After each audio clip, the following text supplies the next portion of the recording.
सुप्रभात बच्चों, आज हम लोग आपकी पाठ्य पुस्तक वसंत से शामे किसान पाठ का अध्ययन करेंगे। यह एक कविता है जिसे सर्वेश्वर दयाल सक्सेना जी ने लिखा है। इस कविता में कवि ने मानवीकरण अलंकार का प्रयोग किया है। ठीक है, मानवीकरण अलंकार क्या होता है? जहाँ पे हम निर्जीव चीज़ों को सजीव के रूप में प्रस्तुत करते हैं। अगर साधारण शब्दों में कहा जाए तो मानवीकरण अलंकार यही होता है। ठीक है, आइए शुरू करते हैं। आकाश का साफा बांध कर सूरज की चिलम खींचता बैठा है पहाड़, घुटनों पर पड़ी है नदी चादर सी, पास ही दहक रही है पलाश के जंगल की अंगीठी। अंधकार दूर पूर्व में सिमट बैठा है भेड़ों के गल्ले सा। यहाँ पे शाम का वर्णन किया गया है और उसको किस रूप में दर्शाया गया है? एक किसान के रूप में।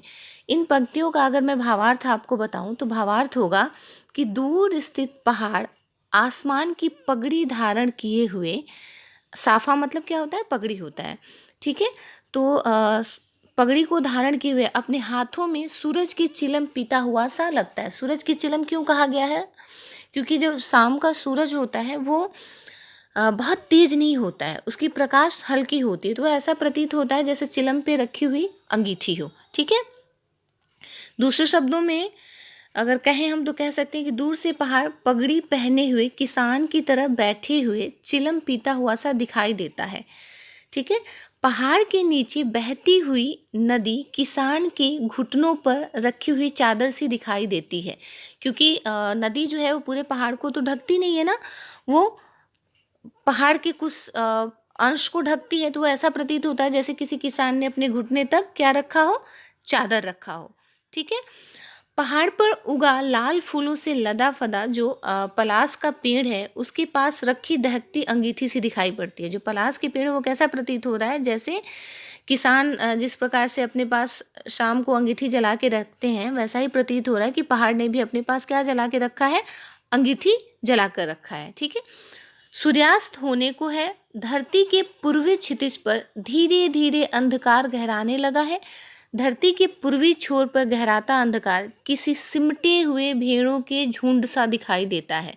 ठीक है, कहने का तात्पर्य यह है कि शाम के समय पहाड़ दिन भर से थके हारे चिलम पीते किसी किसान की तरह अपनी थकावट उतारता सा प्रतीत हो रहा है।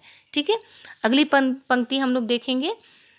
अचानक बोला मोर, जैसे किसी ने आवाज दी, सुनते हो? चिलम औंधी, धुआं उठा, सूरज डूबा, अंधेरा छा गया। इस काव्यांश में कवि मोर की आवाज को शाम होने का संकेत मानते हैं और वह लिखते हैं कि अचानक बोला मोर, यानी तभी अचानक दूर कहीं से मोर की आवाज सुनाई देती है और जैसे किसी ने आवाज़ दी हो। मोर की आवाज़ कैसी लगती है? कि जैसे किसी ने आवाज़ दी हो कि सुनते हो।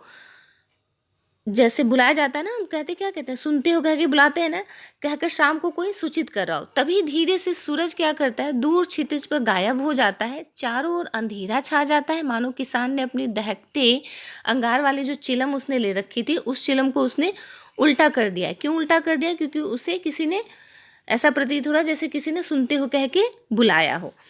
शरद ऋतु के कारण वातावरण में कोहरा तैरने लगता है, तो कवि को लगता है कि किसान द्वारा चिलम उलट दिए जाने से धुआं फैल गया है। शरद ऋतु में क्या होता है? कोहरा छा जाता है ना, तो किसान उस कोहरे को धुआं सा बता रहे हैं कि चिलम पलट देने के बाद से धुआं फैल गया है।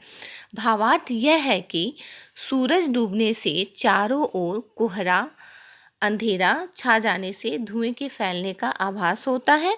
अंततः कवि कविता में कहता है कि सूरज डूब चुका है और अब चारों ओर नीरव शांत वातावरण में गहन अंधेरा छा गया है।